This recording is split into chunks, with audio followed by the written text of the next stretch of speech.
Bom, neste vídeo vamos ver como as relações de causa e efeito, sobretudo como são entendidas pela ciência, podem ser abordadas de um ponto de vista da inteligência artificial. Bom, antes de falar de causa e efeito, eu queria só mostrar alguns exemplos para vocês. Neste gráfico aqui, ele é um gráfico de dispersão, como vimos em aula passada. Ele poderia descrever uma regressão, mas ele é um gráfico teórico. Ele mostra cada ponto, indica um indivíduo que realiza uma quantidade de exercício e tem uma determinada medida de colesterol. Se traçarmos uma reta de regressão nesse gráfico, o que nós poderíamos concluir? Bom, o gráfico indica que quanto mais exercício, mais colesterol uma pessoa vai ter. E agora, será que existe uma relação de causa e efeito? Quanto mais exercício uma pessoa fizer, mais colesterol ela vai ter? Bom, agora eu vou mostrar os mesmos dados, mas condicionado por grupo de idade. Ou seja, as pessoas que têm uma idade próxima de 50, próxima de 40, 30, 20 e 10. O que ocorre quando nós olhamos apenas para grupos de idade? A relação se inverte. Isto é, quanto mais exercício, menos colesterol. Isso é paradoxal. Por que isso ocorre? Porque condicionando em grupos a relação se inverte. Bom, antes de iniciarmos, vamos ver um outro exemplo.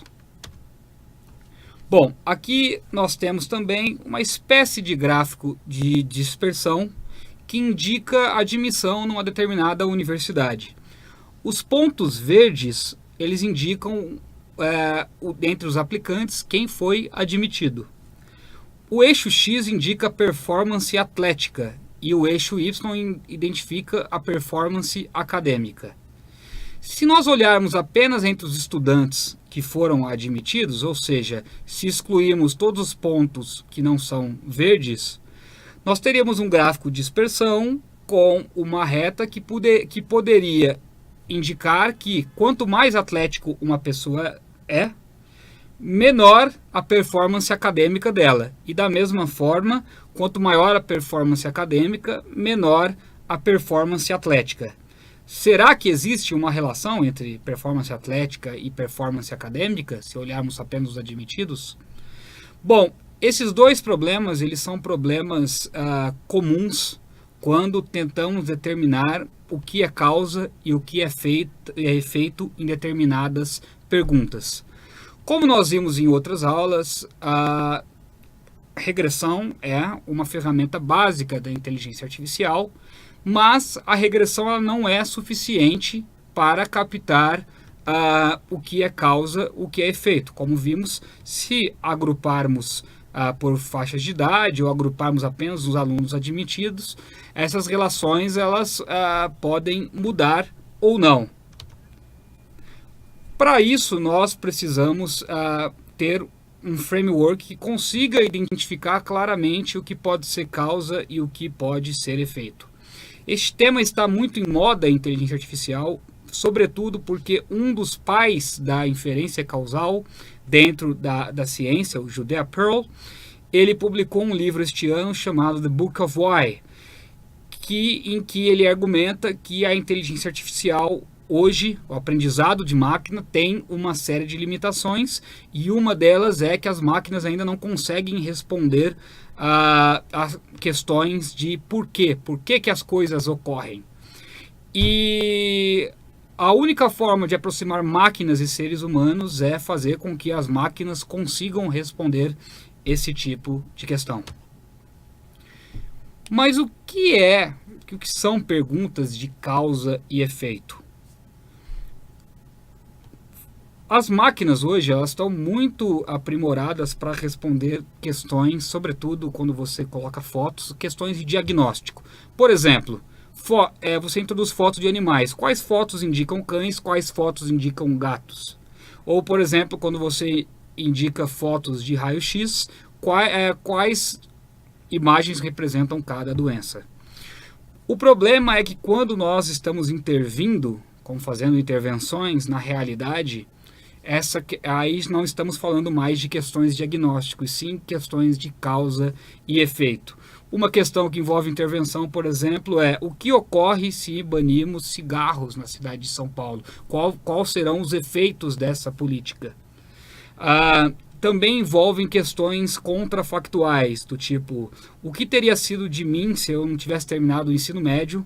Ou então, o que teria acontecido ao mundo se não tivesse havido a Segunda Guerra Mundial? Pessoas conseguem responder essas questões, elas conseguem trazer evidências para responder essas questões. O problema é que máquinas, né, ainda não são capacitadas para isso. Para se fazer isso daí, nós precisamos desenvolver toda uma teoria que envolva causa e efeito. Apenas fazendo uma parte, esse também é o tipo de questão que as pessoas lidam, por exemplo, nas empresas quando estão lidando com o marketing, por exemplo. Será que uma política de marketing vai funcionar ou não? Ou será que a política para um website vai funcionar? Geralmente existem métodos para lidar com causa e efeito. Geralmente nós estamos falando de experimentos controlados, de grupos de controle de tratamento, ou então, como eles chamam no mercado, de teste AB. Mas quando lidamos com dados que já existem, quando nós estamos desenvolvendo um experimento, há uma dificuldade muito maior de lidar com causalidade, e para isso precisamos de um framework. Bom, então o que o Judea Pearl propõe é que se a gente quiser melhorar as máquinas, precisamos lidar com essas questões. Para lidar com essas questões, precisamos de frameworks. De forma a lidar com esses frameworks, nós precisamos mudar uma série de modelos de inteligência artificial com os quais as empresas estão lidando. Esses modelos, eles não são tão inteligentes quanto eles deveriam ser. Para isso precisamos adotar modelos causais e suposições de inferência. Para quem quiser, este livro é bastante interessante porque ele trata de todas essas questões e ele é bastante explícito que a inteligência artificial deve lidar com essas questões. Enfim, este é um dos temas que provavelmente ainda terão muita discussão, ainda trarão muitas discussões nos próximos anos. No próximo vídeo falaremos também de desemprego causado por inteligência artificial.